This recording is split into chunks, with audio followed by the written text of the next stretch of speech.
from Hangman Drums. In this video we'll look at the history of the humble tongue drum. What am I talking about? Well, this is it.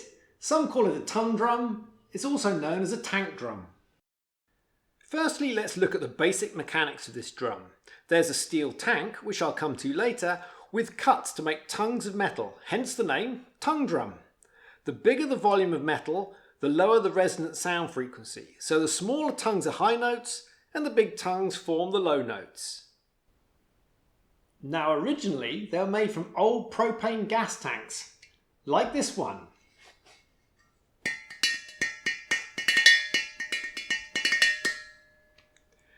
This is the reason why you may also hear them called tank drums. All you need is an angle grinder and a hacksaw, and with a little patience you can get a tuned metal drum. Low-tech, recycled, rhythmic fun.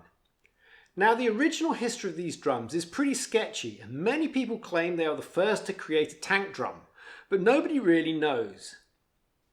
If we look to West Africa, they have a tradition of making log drums, basically a hollow log with a slit that resonates. The kolo-kolos, or slit drum, originates from the forest region of Guinea in West Africa, and modern equivalents are tongue drums made out of wood, like this one. Africa is also well supplied with propane gas for cooking, and since the 1980s, old gas tanks have been recycled into many different items.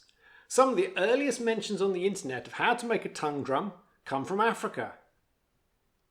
The whale drum from the 1990s, created by Jim Dobble, is considered to be a progenitor to the modern tongue drum, made from a large steel drum with tuned tongues on the top playing end. The invention of the hang drum by Panhard in the year 2000 brought the spotlight onto tuned metal, but the limited availability of a hang meant that many people had to find an alternative, and the plans for a DIY hank drum, a cross between a tank drum and a hang, were made available online. The company Happy Drum started to produce commercial tongue drums of a design that you'd recognise today, and since then many companies have joined. You'll notice there's a big difference between the purchase price of a hand pan and a tongue drum. This is due to the handcrafting process and the relative difficulty in producing the required notes. A hand pan, much like a Caribbean steel pan, is made by deforming the metal so it resonates at the required pitch. This is done slowly by beating the metal into shape a little bit at a time and testing the tone. It's a time-consuming process that requires much skill. However, the tongue drum gets its sound by the tongue of metal resonating. The larger the tongue, the deeper the tone. This is a lot quicker to tune as it requires the metal to be cut to just the right size and therefore is cheaper on labour costs.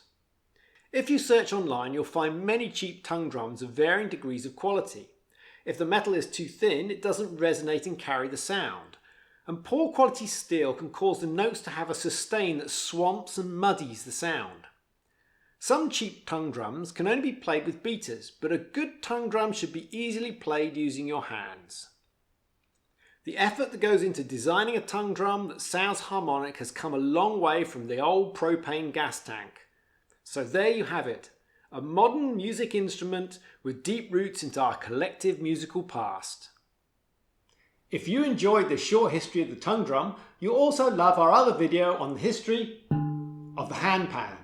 For more information, check out our website and our YouTube channel. Remember, stay tuned.